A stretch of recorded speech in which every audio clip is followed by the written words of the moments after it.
तर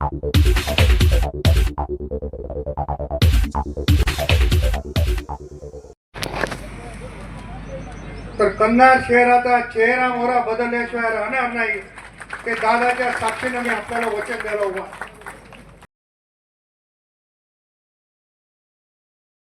क्षेत्रातले अनेक स्वातंत्र्य सैनिकांनी देशाच्या स्वातंत्र्यासाठी प्राणपणाने लढा दिलेला आपण सगळ्यांनी इतिहासात वाचलेला आहे. अनेकांना त्याच्याबद्दलची माहिती आहे आणि ह्या सगळ्या बाबतीमध्ये या निमित्तानं या प्रती मी राज्याचा उपमुख्यमंत्री म्हणून कृतज्ञता व्यक्त करतो. आजूबाजूच्या परिसरातील शतकानुशतक अशा वर्षाची चालत असलेली व्यापारपेठ हे माझ्या कंधारचं वैभव आहे. त्याचा उल्लेख आता प्रतापरावांनी केला, त्याच्या आधीच्याही वक्त्यांनी केला असेल. मित्रांनो, ह्या कंधार नगरपालिका ही तसं बघितलं तर 1953 सालची, म्हणजे देशाला स्वातंत्र्य मिळालं 47 आणि नंतर 6 वर्षांनी तिथली नगरपालिका ही अस्तित्वात आलेली. कंधार तालुक्याची निर्मिती झाल्यानंतर लोहा तालुक्यातील लोहा नगर परिषद सुद्धा आम्ही तिथे राष्ट्रवादी काँग्रेस पक्षाचं घड्याळाचं चिन्ह देऊन पॅनल उभं केलेलं आहे. आणि कंधार आणि लोहा या दोन्ही ठिकाणी एक ऐतिहासिक विजय हा आम्हाला पाहिजे. तुमचे आशीर्वाद आम्हाला पाहिजे, तुमचा पाठिंबा पाहिजे, तुमचं सहकार्य पाहिजे. तुम्ही आम्हाला आशीर्वाद द्या. तुम्ही आमच्या स्वप्नीलला आणि आमच्या शरद पवार यांना लोहा आणि कंधारच्या बाबतीमध्ये या दोन्ही शहरांचं प्रतिनिधित्व करण्याची संधी द्या. मी सगळ्या नेते मंडळींच्या साक्षीने सांगतो, लाडक्या बहिणीच्या साक्षीने सांगतो, लोहाचा आमचा नगराध्यक्ष शरद आणि आमच्या कंधारचा नगराध्यक्ष होणारा स्वप्नील, हे कुठेही त्याला हनुमंत पण म्हणतात आणि स्वप्नील पण म्हणतात. हनुमंत उर्फ स्वप्नील, नाहीतर काही म्हणतील अरे हनुमंत उभा स्वप्नील काय करतो, तर हनुमंत उर्फ स्वप्नील, त्याला तुम्ही तुमच्या सगळ्यांचं प्रतिनिधित्व करण्याची संधी द्या.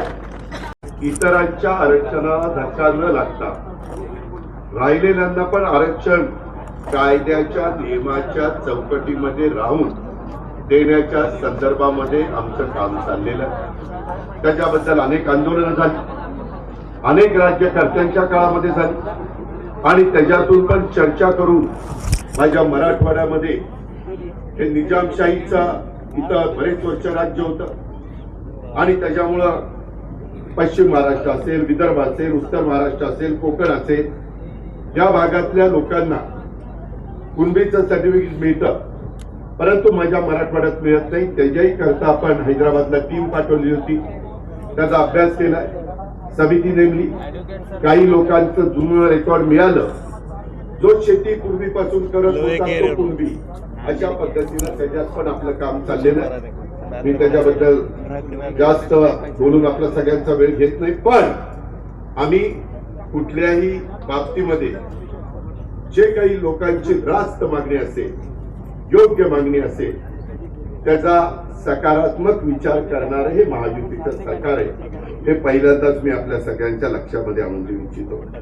मित्रांनो, कंधार शहरामध्ये आम्ही तरुण, शिक्षित, विकासी नेतृत्व मिळावं म्हणून राष्ट्रवादी काँग्रेस पक्षाच्या माध्यमातून स्वप्नील उर्फ हनुमंत लुंगारे पाटील यांना नगराध्यक्ष पदाची उमेदवारी दिलेली आहे. त्याला राजकीय वारसा लाभलेला आहे. त्याच्या मातोश्री कमलताई लुंगारे पाटील त्यापूर्वी या शहराच्या नगराध्यक्षा होत्या आणि त्या काळात उत्तम कामगिरी बजावलेली आहे. स्वप्नील देखील तरुण आहे, त्याला ह्या शहराची जाण आहे, विकासाची दृष्टी आहे आणि विशेषतः आपले लोकप्रिय आमदार प्रतापराव चिखलीकर पाटील यांचा कंधारचा विकास अधिक वेगाने होण्याच्या करता मिळणार आहे. इथं आमदार साहेब त्याला पाठिंबा देतील. राज्यामध्ये मी आमदार साहेबांनी आणलेली कामं करण्याच्या करता मनापासून प्रयत्न करीन, कारण मी शब्दाचा पक्का आहे, त्याच्यामध्ये कुठली अडचण येणार नाही. आज इथं कंधारच्या बरोबर आमच्या लोह्याचे नगराध्यक्ष शरदजी पण इथं आलेले आहेत. त्याच्यामध्ये एकंदरीतच तिथंही आता गर्दी होती. शेतकरी कुटुंबातला एक आमचा सहकारी आहे, त्यालाही नगरपालिकेचा अनुभव आहे. त्याच्यामध्ये मला तिथेही सभा द्यायची होती, पण कमी वेळेमध्ये सगळीकडे सभा देणं शक्य नाही. मला कार्यकर्त्यांना सांगायचंय, ही निवडणूक ही फक्त लोहा किंवा कंधारची निवडणूक नाहीये, तर लोहा शहर आणि कंधार शहराच्या पुढच्या विकासाची दिशा देणारी ही निवडणूक आहे. कंधारचा आणि माझ्या लोह्याचा विकास हाच आपलं उद्दिष्ट आहे आणि त्यामुळे त्या दृष्टीनं तुम्हाला मला आपल्याला सगळ्यांना काम करायचं आहे. या निवडणुकीच्या निमित्तानं मला कंधारकरांना सांगायचंय की पुढच्या विकासाला दिशा देण्याची ही निवडणूक आहे. कंधारचा विकास किंवा लोह्याचा विकास हेच आम्हाला सगळ्यांना साध्य करायचंय आणि त्या दृष्टीनं आपल्याला काम करायचंय. तसं बघितलं तर हे आपलं शहर एक महत्वाचं शैक्षणिक, सामाजिक आणि व्यापारी केंद्र आहे. कंधार शहर तसं बघितलं तर अत्यंत एक ऐतिहासिककालीन असं जुनं शहर आहे. कंधार मधून जाणारी कंधार, पांगरा आणि नांदेड आणि कंधार लोहा, कंधार कुरुळ, कंधार मुखेड हे महत्वाचे रस्ते, या 4 रस्त्यांनी राज्य मार्गाचा दर्जा देण्याची मागणी आमदार प्रतापराव चिखलीकर साहेबांनी केलेली आहे. मी या निमित्तानं सांगू इच्छितो की कंधारच्या विकासासाठी या मार्गाचा राज्य मार्गाचा दर्जा देऊन त्याला कशी मदत करता येईल, त्याच्यात कसा मार्ग काढता येईल. मग वेळ पडली तर केंद्रीय रस्त्याची जबाबदारी असणारे नॅशनल हायवेचे मंत्री हे नितीन गडकरी साहेब आहेत. राज्यामध्ये आणि लोक सरकारमध्ये महायुतीचं सरकार आहे आणि त्याच्यामुळं आम्ही लोक ह्याच्यामध्ये मदत करणार आहोत आणि ह्याच्यामध्ये मदत झाली तर कनेक्टिव्हिटी वाढली जाणार आहे. कोणत्याही शहराचा विकास, मी 35 वर्ष महाराष्ट्राच्या राजकारणात, समाजकारणात काम करणारा एक कार्यकर्ता आहे. 6 वेळेला मला उपमुख्यमंत्री पदाची संधी मिळाली, अनेकदा मंत्रिपदाची, राज्यमंत्रीपदाची, खासदार पदाची, विरोधी पक्ष नेत्याची अनेक पदं मी भूषवली, आमदार पद पण भूषवलं. मित्रांनो, हे सगळं करत असताना मी पाहिलेलं आहे, जर कनेक्टिव्हिटी वाढली तर शहराचा विकास दुपटीनं होतो. हे मी अनुभवातून सांगतो. त्यामुळे आता कंधारच्या विकासासाठी सुद्धा या निमित्तानं आपल्याला गती द्यायची आहे.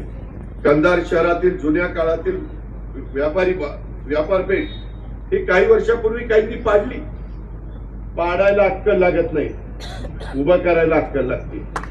डोकं हे एखादं नवीन बांधकाम करायचं तर डोकं लागतं. पाडायला काय, कुणी अडाणी माणूस देखील ते पाडू शकतं. पाडतं ते पाडतं.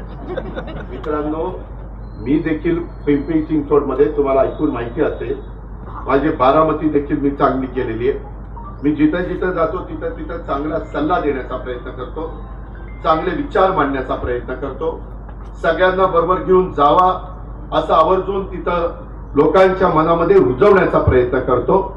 आणि त्याच्यातूनच मला तुम्हाला सगळ्यांना सांगायचंय की आपल्याला या जुन्या जी काही व्यापारपेठ काही वर्षापूर्वी पाडली, ती व्यापारपेठ आता अत्याधुनिक स्वरूपामध्ये आणि नव्या रूपामध्ये आपल्याला उभारावी लागणार आहे.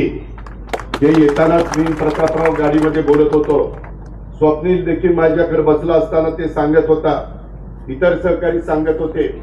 मित्रांनो, आम्ही पण नगरपालिका, नगरपंचायती चालवतो, त्यांचं उत्पन्न कमी असतं. माझ्या इथे एक नगरपंचायत आहे, तिचं उत्पन्न 6 कोटी आहे. 6 कोटीत काय शहर स्वच्छ ठेवणार, काय पिण्याच्या पाण्याच्या योजना देणार, काय रस्ते देणार, काय व्यापारपेठ बांधणार, काय मगाशी सांगितलं इथलं नाट्यगृह, ते नाट्यगृहाचं बाबासाहेब लुंगारे पाटील नाट्यगृह याचं सांस्कृतिक सभागृहाचं नूतनीकरण करायचंय, त्याला पैसा लागणार. मधी प्रतापराव चिखलीकरांनी आमच्या मागे लागून इथल्या पंचायत समिती कार्यालय बांधण्याच्या करता 15 कोटी रुपये मंजूर करून घेतलेले. शुद्ध पाण्याच्या करता त्यांनी आता उल्लेख त्याच्यामध्ये केला.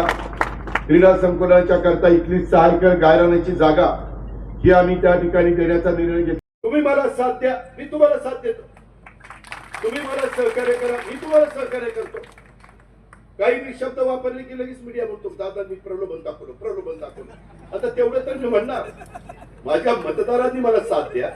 मी काही साधू संत नाही बाबा, मी आहे आडामासाचा माणूस तुमच्यासारखा. तुम्हाला विकास पाहिजे, मी विकास करू शकतो, त्याकरता मी तुम्हाला मदत करू शकतो. प्रतापराव चिखलीकर मदत करू शकते, आमचा तरुण हनुमंत उर्फ स्वप्नील मदत करू शकतो, त्याची टीम मदत करू शकते. त्याच्या टीम मध्ये तर 3 माजी उपनगराध्यक्ष, आम्ही 21 उमेदवार देत असताना 14 जण नवे दिलेले आणि 7 जण जुने अनुभवी दिलेले. बघा तुम्ही 21च्या यादीमध्ये असं आहे की नाही. या पद्धतीनं आम्ही तुम्हाला व्यवस्थित, कारण तरुण आमचे सहकारी पण नाही, मी चुकून सांगितलं, 7 नवे दिले, 3 माजी उपनगराध्यक्ष दिले आणि 11 माजी नगरसेवक दिले. असं झालं म्हणजे 21. आता उद्याच्याला हे 7 लोक 5 वर्ष शिकतील. ते पुढे माजी नगराध्यक्ष होती, माजी नगरसेवक होती, त्याच्यात पुढे नवीन काही घेऊ. म्हणजे नव्या जुन्यांचा व्यवस्थितपणे समन्वय साधण्याचं काम राष्ट्रवादी काँग्रेस पक्षाने घड्याळांनी माझ्या डोळ्यामध्ये केलेलं आहे, माझ्या कंधारमध्ये केलेलं आहे, महाराष्ट्रात इतर नगरपालिकेमध्ये केलेलं आहे. आणि म्हणून माझं तुम्हाला सगळ्यांना सांगणं आहे की या सगळ्याचा विचार करून जास्तीत जास्त वेगवेगळ्या घटकाला, वेगवेगळ्या जाती धर्माला त्याच्यामध्ये सामावून घेण्याचं काम आम्ही सगळ्यांनी त्या बाबतीमध्ये केलेलं आहे. आणि म्हणून कंधार आणि लोहा या विकासाच्या साठी कुठल्याही प्रकारची कमतरता भासू नये. त्याच्यात तुम्ही पण साथ द्यावी लागेल, तुम्हाला पण स्वच्छतेचं महत्व समजून घ्यावं लागेल, तुम्हाला पण चांगल्या सवयी या स्वतःला लावून घ्याव्या लागतील.